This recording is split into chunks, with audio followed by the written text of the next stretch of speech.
மீண்டும் அடுத்த கட்ட போருக்கு தயாராகும் ஹிஸ்புல்லாஹ் இராணுவத்தினர்.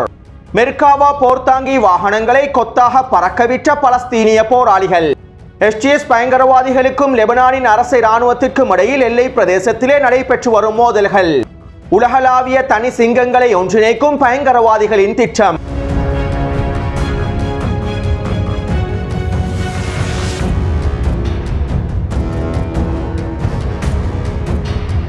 காசாவில் என்ன நடைபெறுகின்றது என்பதனை மாத்திரம் நான் காணொளிகளில் பதிவிட்டால் அவற்றின் மூலமாக இந்த யுத்தத்தினுடைய அடுத்த கட்ட நகர்வுகளை உங்களுக்கு தெளிவாக புரிந்து கொள்ள முடியாது. அல்-அக்ஸா வெள்ளப் போரானது தற்போது காசாவிலே நடைபெற்று வரக்கூடிய யுத்தமாக மாத்திரமல்லாமல் மத்திய கிழக்கு பிராந்தியத்திலே நடைபெறக்கூடிய யுத்தமாக மாறிவிட்டது. இதனால் தான் மத்திய கிழக்கு பிராந்தியத்திலே நடைபெற்று வரக்கூடிய ஒட்டுமொத்த நகர்வுகளையும் நான் காணொளிகளில் பதிவிடுகின்றேன். இதன் மூலமாக அல்-அக்ஸா வெள்ளப் போரினுடைய அடுத்த கட்டங்களை உங்களுக்கு இலகுவாக புரிந்து கொள்ள முடியும் என நினைக்கின்றேன். மேலும் தொடர்ச்சியாக ஆதரவை வழங்கி வரக்கூடிய அனைத்து உறவுகளுக்கும் நன்றிகளை தெரிவித்துக் கொள்கின்றேன். இப்போது விடயத்திற்குள் வருவோம். அமெரிக்க அதிபர் ஜோ பைடன் தன்னுடைய பதவிக்காலம் முடிவடைவதற்கு முன்பு அவருடைய சில ஆசைகளை நிறைவேற்றுவதற்கு திட்டமிட்டுள்ளார். அதிலும் குறிப்பாக ரஷ்யா உக்ரைன் யுத்தத்திலும் மத்திய கிழக்கு பிராந்தியத்திலும் ஜோ பைடன் சில மாற்றங்களை ஏற்படுத்த வேண்டும் என்றும் அடுத்த கட்ட நகர்வுகளை மேற்கொள்ள வேண்டும் என்றும் விரும்புகின்றார். இதன் மூலமாக தன்னுடைய பெயரை வரலாற்றில் பதிந்து கொள்வதற்காக முயற்சி செய்கின்றார். எனவே இதற்கமைவாக தற்போது ஜோ பைடன் இன்னும் ஒரு முடிவையும் வெளியிட்டுள்ளார். அதாவது ஜோ பைடன்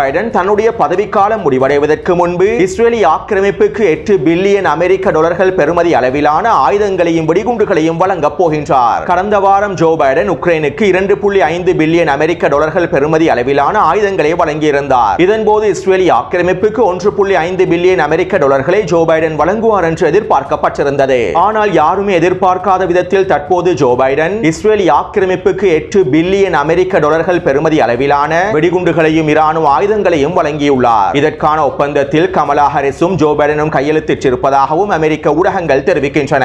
மேலும் தற்போதைய சூழ்நிலையில் ஜோ பைடன் இஸ்ரேலி ஆக்கிரமிப்புக்கு 8 பில்லியன் அமெரிக்க டாலர்கள் பெறுமதி அளவிலான வெடிகுண்டுகளை வழங்கியிருப்பது காசாவிலே பலஸ்தீனிய மக்களுடைய இனப்படுகொலைகளை அதிகரிக்கும் என சர்வதேச மனித உரிமை நிறுவனங்களும் குற்றச்சாட்டுக்களை முன்வைத்துள்ளார்கள். அடுத்து இந்த வருடத்தினுடைய முதலாவது நாளிலேயே அமெரிக்காவில் பல பயங்கரவாத தாக்குதல்கள் மேற்கொள்ளப்பட்டிருந்தன. இந்த பயங்கரவாத தாக்குதல்கள் தொடர்பான தகவல்களையும் இதற்கு பின்னால் இருக்கக்கூடிய அரசியல் காரணங்களையும் முன்னைய காணொளிகளில் நான் தெளிவாக குறிப்பிட்டிருந்தேன். தற்போது CIA உளவு பிரிவினுடைய முன்னாள் அதிகாரி சாரா ஆடம்ஸ் அமெரிக்க ஊடகங்களிடம் ஒரு எச்சரிக்கை செய்தி ஒன்றினை வெளியிட்டுள்ளார். நியூ ஓர்லியன்ஸ் பிரதேசத்திலே நடைபெற்ற பயங்கரவாத தாக்குதலுக்கு பிறகு அல் கைதா பயங்கரவாதிகளுடைய ஆதிக்கமும் ISIS பயங்கரவாதிகளுடைய ஆதிக்கமும் அமெரிக்காவிலே அதிகரித்து விட்டது. இனி வரக்கூடிய நாட்களில் இந்த பயங்கரவாதிகள் அமெரிக்காவில் மிகப்பெரிய தாக்குதல்களை மேற்கொள்வதற்கு திட்டமிட்டுள்ளார்கள். அமெரிக்காவின் எல்லைக்குள் மாத்திரம் 1000க்கும் அதிகமான அல் கைதா பயங்கரவாதிகளும் ISIS பயங்கரவாதிகளும் காணப்படுகின்றார்கள். இவர்கள் அனைவரும் ஒன்றிணைந்து அமெரிக்காவில் அடுத்த பயங்கரவாத தாக்குதல்களை மேற்கொள்ள திட்டமிட்டுள்ளார்கள். மேலும் அமெரிக்காவில் இவர்கள் திட்டமிட்டுள்ள பயங்கரவாத தாக்குதல்கள் மிகப்பெரிய பேரழிவை ஏற்படுத்தக்கூடிய தாக்குதலாகவே அமையப் போகின்றது என உளவு தகவல்கள் கிடைத்திருப்பதாகவும் CIA உளவு பிரிவினுடைய முன்னாள் அதிகாரி எச்சரிக்கை செய்திகளை வெளியிட்டுள்ளார். இந்த பயங்கரவாதிகளுக்கு பின்னால் உண்மையில் யார் இருக்கின்றார்கள் என்பதனை ஒட்டுமொத்த சர்வதேசமும் அறிந்து வைத்துள்ளது. இந்த பயங்கரவாதிகள் மீது யார் முதலீடு செய்கின்றார்கள், இந்த பயங்கரவாதிகளை யார் இயக்குகின்றார்கள் என்பதனை ஒட்டுமொத்த சர்வதேசமும் நன்கு அறிந்து வைத்துள்ளது. எனவே நான் முன்னே காணொளியில் குறிப்பிட்டதை போன்று திரைமறைவிலே பல சதித்திட்டங்கள் மேற்கொள்ளப்பட்டு வருகின்றன. டொனால்ட் ட்ரம்பும் நெட்டன்யாகுவும் புதிய மத்திய கிழக்கை உருவாக்குவதற்கான பாதையை செப்பனிட்டு வருகின்றார்கள். அத்தோடு பயங்கரவாதிகளின் கூடாரமாக மாறியிருக்கக்கூடிய சிரியாவிலே ISIS பயங்கரவாதிகளின் ஆதிக்கம் பல மடங்கினால் அதிகரித்து விட்டது. கடந்த 3 வாரத்திற்குள் மாத்திரம் யாருமே எதிர்பார்க்காத விதத்தில் ISIS பயங்கரவாதிகள் சிரியாவிலே முன்னேறி வருவதாக ஆய்வாளர்கள் கருத்துக்களை வெளியிட்டுள்ளார்கள். 2024ஆம் ஆண்டு சிரியாவில் இருக்கக்கூடிய ISIS பயங்கரவாதிகள் 500க்கும் அதிகமான தாக்குதல்களை மேற்கொண்டுள்ளார்கள். அதிலும் டிசம்பர் மாதத்தில் தான் அதிகளவான தாக்குதல்களை மேற்கொண்டுள்ளார்கள். மேலும் இந்த தாக்குதல்களிலே 750க்கும் அதிகமான பொதுமக்களும் இராணுவ வீரர்களும் கொல்லப்பட்டுள்ளார்கள். அத்தோடு STS பயங்கரவாதிகள் சிரியாவை கைப்பற்றியதற்கு பிறகு சிரியாவில் இருக்கக்கூடிய முக்கியமான சிறைகளில் இருந்து அனைவரையும் விடுதலை செய்தார்கள். இவ்வாறு விடுதலை செய்ததன் காரணமாக குறித்த சிறைச்சாலைகளிலே இருக்கக்கூடிய ISIS பயங்கரவாதிகளுடைய முக்கியமான தலைமைகளும் ISIS பயங்கரவாத உறுப்பினர்களும் விடுதலை செய்யப்பட்டுள்ளார்கள். கிட்டத்தட்ட நூற்றுக்கணக்கான ISIS பயங்கரவாதிகள் குறித்த சிறைச்சாலைகளில் இருந்து வெளியேறி இருப்பதாக தெரிவிக்கப்பட்டிருந்தது. எனவே தற்போது இவ்வாறு சிறைச்சாலைகளில் இருந்து வெளியேறி ISIS பயங்கரவாதிகளுடைய முக்கிய புள்ளிகளும் தலைமைகளும் சிரியாவின் பல்மெரா பிரதேசத்திலே ஒன்று கூடி அடுத்த கட்ட நகர்வுகளை ஆரம்பித்துள்ளார்கள். குறித்த வரைபடத்திலே இலக்கம் ஒன்றினால் காண்பிக்கப்பட்டிருக்கக்கூடிய பல்மெராவின் கிழக்கு பிரதேசமும் இலக்கம் 2, 3, 4 ஆகிய பிரதேசங்களும் தற்போது ISIS பயங்கரவாதிகளுடைய முழுமையான கட்டுப்பாட்டுக்கு கீழால் கொண்டு வரப்பட்டுவிட்டன. இதைத் தொடர்ந்து கடந்த ஒரு வாரமாக குறித்த பிரதேசத்திலே ISIS பயங்கரவாதிகளுடைய முக்கியமான தலைமைகளும் உறுப்பினர்களும் ஒன்று கூடி சில கலந்துரையாடல்களை மேற்கொண்டு அவர்களுடைய அடுத்த கட்ட திட்டங்களை வகுத்துள்ளார்கள். அதாவது சிரியாவின் வடகிழக்கு பிரதேசமானது குர்திஷ் படைகளான SDF படைகளுடைய கட்டுப்பாட்டுக்கு கீழால் காணப்படுகின்றது. மேலும் சிரியாவின் வடகிழக்கு பிரதேசத்தில் 8க்கும் அதிகமான மிக முக்கியமான சிறைச்சாலைகள் காணப்படுகின்றன. SDF படைகளுடைய கட்டுப்பாட்டுக்கு கீழால் தான் இந்த சிறைச்சாலைகள் காணப்படுகின்றன. மேலும் இந்த சிறைச்சாலைகளுக்குள்ளே ISIS பயங்கரவாதிகளின் மிக முக்கியமான தலைமைகளும் புள்ளிகளும் ISIS பயங்கரவாத உறுப்பினர்களும் சிறைப்பிடிக்கப்பட்டு வைக்கப்பட்டுள்ளார்கள். இதே போன்று ஈராக்கின் வடக்கு பிரதேசத்தில் இருக்கக்கூடிய சிறைச்சாலைகளிலும் ஈராக்கின் தலைநகரான பக்தாதிலே இருக்கக்கூடிய அல் ரசாஃபா மற்றும் நசிரியா சிறைச்சாலைகளிலும் அதிகளவான ISIS பயங்கரவாதிகளுடைய தலைமைகளும் உறுப்பினர்களும் சிறைப்பிடிக்கப்பட்டு வைக்கப்பட்டுள்ளார்கள். கிட்டத்தட்ட இந்த சிறைச்சாலைகளுக்குள்ளே 10,000க்கும் அதிகமான ISIS பயங்கரவாதிகளுடைய தலைமைகளும் உறுப்பினர்களும் சிறைப்பிடிக்கப்பட்டு வைக்கப்பட்டிருப்பதாக தெரிவிக்கப்படுகின்றது. எனவே தற்போது சிரியாவிலே ஆதிக்கத்தினை மீட்டெடுத்திருக்கக்கூடிய ISIS பயங்கரவாதிகள் இந்த சிறைச்சாலைகளை இலக்கு வைத்து தாக்குதல்களை மேற்கொள்ளப் போகின்றார்கள். சிரியாவின் வடகிழக்கு பிரதேசத்தில் இருக்கக்கூடிய சிறைச்சாலைகளை இலக்கு வைத்தும் ஈராக்கின் வடக்கு பிரதேசத்திலும் தலைநகரிலும் இருக்கக்கூடிய சிறைச்சாலைகளை இலக்கு வைத்தும் அடுத்த கட்ட தாக்குதல்களை மேற்கொள்ளப் போகின்றார்கள். இவ்வாறு தாக்குதல்களை மேற்கொண்டு இந்த சிறைச்சாலைகளிலே இருக்கக்கூடிய மிக முக்கியமான ISIS பயங்கரவாதிகளுடைய தலைமைகளையும் உறுப்பினர்களையும் விடுதலை செய்ய போகின்றார்கள். மேலும் இந்த தாக்குதல் திட்டத்திற்காக ISIS பயங்கரவாதிகள் உலகளாவிய தனி சிங்கங்களை ஒன்றிணைக்கக்கூடிய திட்டம் என்றும் பெயர் வைத்துள்ளார்கள். அத்தோடு இந்த திட்டத்திற்கு அமைவாகவே ISIS பயங்கரவாதிகள் துருக்கி ஆதரவு பெற்ற SNA பயங்கரவாத படைகளுடன் சில ஒப்பந்தங்களையும் மேற்கொண்டுள்ளார்கள். சிரியாவின் வடக்கு பிரதேசத்திலே SNA பயங்கரவாத படைகளுக்கும் குர்திஷ் படைகளான SDF பயங்கரவாத படைகளுக்கும் இடையில் உச்ச மோதல்கள் நடைபெற்று வருகின்றன. மேலும் துருக்கிய ராணுவமும் குறித்த பிரதேசத்திலே களமிறங்கி தாக்குதல்களை மேற்கொண்டு வருகின்றது. இருப்பினும் கடந்த ஒரு வாரமாக துருக்கிய ராணுவமும் துருக்கி ஆதரவு படைகளான SNA பயங்கரவாத படைகளும் மிகப்பெரிய தோல்விகளை சந்தித்துள்ளார்கள். இப்படியான நிலைமையிலேயே ISIS பயங்கரவாதிகள் SNA பயங்கரவாத படைகளுடனும் துருக்கி ராணுவத்துடனும் ஒப்பந்தங்களை மேற்கொண்டுள்ளார்கள். அதாவது வடகிழக்கு சிரியாவின் சிறைச்சாலைகளில் இருக்கக்கூடிய ISIS பயங்கரவாதிகளை விடுதலை செய்வதற்கு SNA படைகளும் துருக்கிய படைகளும் முழுமையான ஆதரவினை வழங்குமாக இருந்தால் SDF படைகளுக்கு எதிரான தாக்குதல்களை மேற்கொள்வதற்கு ISIS பயங்கரவாதிகள் முழுமையான ஆதரவினை வழங்குவார்கள் என ஒரு ரகசியமான ஒப்பந்தம் ஒன்றினை மேற்கொண்டுள்ளார்கள். அத்தோடு இந்த ஒப்பந்தத்திற்கு துருக்கிய ராணுவமும் அவர்களுடைய ஆதரவை வெளிப்படுத்தியுள்ளார்கள். ஏனென்றால் SDF-இனுடைய கட்டுப்பாட்டுக்கு கீழால் இருக்கக்கூடிய சிறைச்சாலைகளில் இருந்து ISIS பயங்கரவாதிகள் விடுதலை செய்யப்படுவார்களாக இருந்தால் வெளிப்படுத்தப்படுவார்களாக இருந்தால் அது SDF படைகளுக்கு மிகப்பெரிய அழுத்தத்தினை ஏற்படுத்தும். இதன் மூலமாக SNA பயங்கரவாத படைகளும் துருக்கிய ராணுவமும் SDF படைகளை இலகுவாக தோற்கடித்து விட முடியும். எனவே இதற்கமைவாகவே இந்த பயங்கரவாதிகளுக்கு இடையில் ஒப்பந்தங்கள் மேற்கொள்ளப்பட்டுள்ளன. சுருக்கமாக குறிப்பிடுவதாக இருந்தால் SDF பயங்கரவாதிகளை தோற்கடிப்பதற்காக துருக்கியும் SNA பயங்கரவாத படைகளும் ISIS பயங்கரவாதிகளுக்கு உதவ போகின்றார்கள். சிறைச்சாலைகளில் இருக்கக்கூடிய ISIS பயங்கரவாதிகளை விடுதலை செய்வதற்காக துருக்கியும் SNA பயங்கரவாத படைகளும் உதவ போகின்றார்கள். அத்தோடு ஈராக்கில் இருக்கக்கூடிய சிறைச்சாலைகள் மீது தாக்குதல்களை மேற்கொள்வதற்கு ஈராக்கில் இருக்கக்கூடிய ISIS பயங்கரவாதிகள் தொடர்ச்சியான அணிதிரட்டல்களை மேற்கொண்டு வருகின்றார்கள். அதே நேரம் ஈராக்கினுடைய அரசை ராணுவமானது கடந்த 2 வாரமாக தொடர்ச்சியான வான்வழி தாக்குதல்களை மேற்கொண்டு வருகின்றார்கள். ISIS பயங்கரவாதிகளுடைய கட்டளை தளங்கள் அணிதிரட்டல்கள் நடைபெறும் பிரதேசங்கள் என ஒவ்வொரு பிரதேசத்தையும் இலக்கு வைத்து ஈராக்கினுடைய அரசை ராணுவம் அதிரடியான தாக்குதல்களை வெற்றிகரமாக மேற்கொண்டு வருகின்றது. அத்தோடு ஈராக்கிய அரசு ராணுவத்தினுடைய தளபதி ஒருவர் இவ்வாறு தெரிவித்துள்ளார். பக்தாதிலே இருக்கக்கூடிய சிறைச்சாலைகளுடைய பாதுகாப்பு பலப்படுத்தப்பட்டுள்ளது. ஒட்டுமொத்த ஈராக்கிய எல்லைகளுடைய பாதுகாப்பும் பலப்படுத்தப்பட்டுள்ளன. நம்பகத்தன்மையான உளவு தகவல்களுக்கு அமைவாகவே ISIS பயங்கரவாதிகள் சிறைச்சாலைகளை இலக்கு வைத்து தாக்குதல்களை மேற்கொள்ளப் போவது தொடர்பான தகவல்கள் எங்களுக்கு கிடைக்கப்பெற்றுள்ளன. மேலும் இந்த பயங்கரவாதிகளுடைய தாக்குதல்களை தடுத்து நிறுத்துவதற்காகவும் அவற்றினை முறியடிப்பதற்காகவும் நாங்கள் எல்லா விதமான வேலை திட்டங்களையும் மும்முரமாக மேற்கொண்டு வருகின்றோம் என்றும் ஈராக்கினுடைய அரசு ராணுவத்துடைய தளபதி ஒருவர் தெரிவித்துள்ளார். எனவே இந்த தகவல்களின் மூலமாக மத்திய கிழக்கு பிராந்தியத்திலே அமெரிக்காவும் இஸ்ரேலிய ஆக்கிரமிப்பும் எவ்வாறு காய்களை நகர்த்தி வருகின்றது என்பதனை உங்களுக்கு தெளிவாக புரிந்து கொள்ளலாம். பலஸ்தீனிய போர் முனைக்கு ஆதரவான எதிர்ப்பட்சிகளுக்கு எதிராக முழுநீள போர் ஆரம்பிக்கப்படும் சந்தர்ப்பத்தில் ஈரானுக்கு எதிராக முழுநீள போர் ஆரம்பிக்கப்படும் சந்தர்ப்பத்தில் இந்த பயங்கரவாதிகளையும் அவர்கள் பயன்படுத்திக் கொள்வார்கள். டொனால்ட் ட்ரம்பும் நெட்டன்யாகுவும் ஈரானுக்கு எதிரான முழுநீள போரை ஆரம்பிக்கும் சந்தர்ப்பத்தில் பலஸ்தீனிய போர் முனைக்கு ஆதரவான எதிர்ப்பட்சிகளுக்கு எதிரான முழுநீள போரை ஆரம்பிக்கும் சந்தர்ப்பத்தில் இந்த பயங்கரவாதிகளையும் அவர்கள் உச்சளவில் பயன்படுத்திக் கொள்வார்கள். இதனால் தான் தற்போது இந்த பயங்கரவாதிகளுடைய ஆதிக்கமும் அதிகரிக்கப்பட்டு வருகின்றன. ஒரு மிகப்பெரிய மத்திய கிழக்கு போர் ஏற்படும் சந்தர்ப்பத்தில் அந்த போருக்குள்ளே பிரிவினைவாத தாக்குதல்களையும் பயங்கரவாத தாக்குதல்களையும் ஊக்குவிப்பதற்கான எல்லா விதமான வேலை திட்டங்களும் முன்னெடுக்கப்பட்டு வருகின்றன.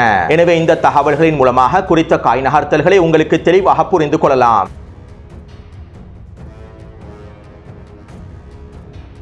நேற்று மாலை லெபனான் சிரியா எல்லைகளில் எஸ்டிஎஸ் பயங்கரவாதிகளுக்கும் லெபனானின் அரச இராணுவத்திற்கும் இடையில் மோதல்கள் இடம்பெற்றுள்ளன. அதாவது எஸ்டிஎஸ் பயங்கரவாதிகள் லெபனான் எல்லையினூடாக நுழைந்து தாக்குதல்களை மேற்கொண்டுள்ளார்கள். குறித்த பிரதேசத்தினூடாக நாங்கள் தவறுதலாக நுழைந்து விட்டோம் என்று கூறிய எஸ்டிஎஸ் பயங்கரவாதிகள் பிறகு லெபனானின் அரச இராணுவத்திற்கு எதிரான தாக்குதல்களை மேற்கொண்டுள்ளார்கள். இந்த சந்தர்ப்பத்திலே லெபனானினுடைய அரச இராணுவமும் எஸ்டிஎஸ் பயங்கரவாதிகளுக்கு எதிரான தாக்குதல்களை ஆரம்பித்துள்ளார்கள். அது மட்டுமல்லாமல் லெபனான் எல்லைக்குள்ளே நுழைந்திருக்கக்கூடிய எஸ்டிஎஸ் பயங்கரவாதிகளை லெபனான் அரச இராணுவத்தினர் கைது செய்துள்ளார்கள். இதைத் தொடர்ந்து சிரியாவின் இடைக்கால அரசாங்கமானது லெபனானுக்குள்ளே இருந்து சிரியாவுக்குள்ளே நுழையக்கூடிய மக்கள் மீது சில தடைகளை விதித்துள்ளது. சிரியாவுக்குள்ளே உத்தியோகபூர்வ வதிவிடத்தை கொண்டிருக்காதவர்களை சிரியாவுக்குள் நாங்கள் நுழைய விட மாட்டோம் என்றும் சிரியாவின் இடைக்கால அரசாங்கமானது அறிவித்துள்ளது. லெபனானுக்குள்ளே அதிகளவாக சிரிய நாட்டை சேர்ந்த அகதிகள் காணப்படுகின்றார்கள். கடந்த 2 வாரமாக லெபனானுக்குள்ளே இருக்கக்கூடிய சிரிய நாட்டை சேர்ந்த அகதிகள் லெபனான் எல்லையின் மூலமாக சிரியாவுக்குள்ளே நுழைந்து வருகின்றார்கள். இப்படியான நிலைமையில் தான் தற்போது எஸ்டிஎஸ் பயங்கரவாதிகள் லெபனான் எல்லைக்குள்ளே நுழைந்து தாக்குதல்களை மேற்கொண்டுள்ளார்கள். அத்தோடு இன்று காலையும் எஸ்டிஎஸ் பயங்கரவாதிகள் லெபனானின் பால்பெக் பிரதேசத்தினூடாக நுழைந்து தாக்குதல்களை மேற்கொண்டுள்ளார்கள். அதாவது தெற்கு லெபனான் பிரதேசத்திலே இஸ்ரேலிய ஆக்கிரமிப்பு ராணுவம் நிலை கொண்டுள்ளது. இதனால் லெபனானினுடைய அரச இராணுவத்தினை திசை திருப்புவதற்காகவும் தெற்கு லெபனான் பிரதேசத்திலே இஸ்ரேலிய ஆக்கிரமிப்பினை வலுப்படுத்துவதற்காகவும் எஸ்டிஎஸ் பயங்கரவாதிகள் சிரியாவின் எல்லையினூடாக ஊடுருவி இந்த தாக்குதல்களை மேற்கொண்டிருப்பதாக லெபனானினுடைய ஊடகங்கள் செய்திகளை வெளியிட்டுள்ளன. இங்கு இருக்கக்கூடிய முக்கியமான விடயம் என்னவென்றால் கடந்த 1 மாதமாக இஸ்ரேலிய ஆக்கிரமிப்பு ராணுவம் தெற்கு சிரியாவினூடாக நுழைந்து மிகப்பெரிய பிரதேசங்களை கைப்பற்றி வருகின்றது. சிரியாவின் மிக முக்கியமான மூலோபாய பிரதேசங்களையும் நீர்த்தேக்கங்களையும் அணைக்கட்டுகளையும் கைப்பற்றி வருகின்றது. தற்போது சிரியாவின் ஒட்டுமொத்த நீர் விநியோகத்திலே 40% நீர் விநியோகம் இஸ்ரேலிய ஆக்கிரமிப்பு ராணுவத்தின் கட்டுப்பாட்டுக்குள் கொண்டு வரப்பட்டு விட்டது. ஆனால் இந்த சந்தர்ப்பத்தில் இஸ்ரேலிய ஆக்கிரமிப்பு ராணுவத்திற்கு எதிராக எந்த விதமான தாக்குதல்களை மேற்கொள்ளாத எஸ்டிஎஸ் பயங்கரவாதிகள் தற்போது லெபனான் எல்லைக்குள்ளே நுழைந்து தாக்குதல்களை மேற்கொண்டுள்ளார்கள். அதாவது தங்களுடைய முதலாளிக்கு விசுவாசமான வேலை திட்டங்களை மேற்கொள்கின்றார்கள். அத்தோடு தற்காலிக யுத்த நிறுத்த காலப்பகுதியான 60 நாட்கள் நிறைவடைந்ததற்கு பிறகு லெபனான் மீது முழுநீள போரை ஆரம்பிப்பதற்கு தயாராக இருப்பதாகவும் தெற்கு லெபனான் கிராமங்களிலே நிலை கொண்டிருக்கக்கூடிய இஸ்ரேலிய ராணுவத்தினை ஒருபொழுதும் வெளியேற்றப் போவதில்லை என்றும் நெட்டன்யாஹூ அமெரிக்காவுக்கு செய்திகளை அனுப்பியிருப்பதாக இஸ்ரேலிய ஆக்கிரமிப்பின் கான் ஊடகமானது செய்திகளை வெளியிட்டுள்ளது. அதாவது இஸ்ரேலிய ஆக்கிரமிப்பு ராணுவம் தற்காலிக யுத்த நிறுத்த முடிவடைந்ததற்கு பிறகு லெபனானுக்கு எதிரான போரை மீண்டும் ஆரம்பிக்கப் போகின்றது. தெற்கு லெபனான் கிராமங்களில் இருந்து முழுமையாக வெளியேறாமல் குறித்த பிரதேசங்களிடையே மண்டலமாக மாற்றப் போகின்றது.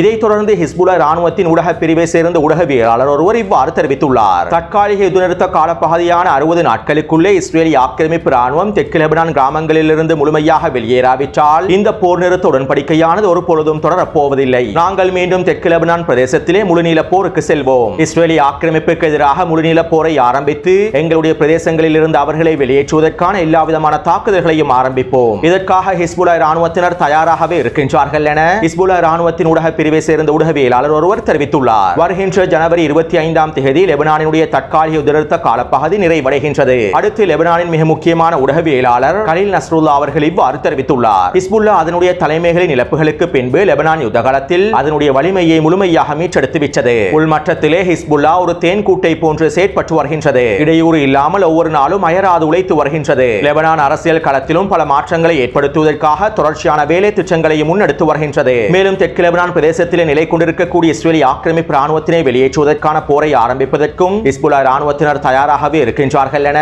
ஊடகவியலாளர் கலீல் நஸ்ருல்லா அவர்கள் தெரிவித்துள்ளார். அடுத்து வடக்கு காசாவில் இருக்கக்கூடிய மிக முக்கியமான வைத்தியசாலைகளான அல்-ஷிஃபா வைத்தியசாலையை இலக்கு வைத்தும் கமால் அத்வான் வைத்தியசாலையை இலக்கு வைத்தும் இந்தோனேஷிய வைத்தியசாலையை இலக்கு வைத்தும் இஸ்ரேலிய ஆக்கிரமிப்பு ஏற்கனவே பல தாக்குதல்களை மேற்கொண்டிருந்தது. இந்த தாக்குதலின் மூலமாக குறித்த வைத்தியசாலைகள் சிதைக்கப்பட்டிருந்தன.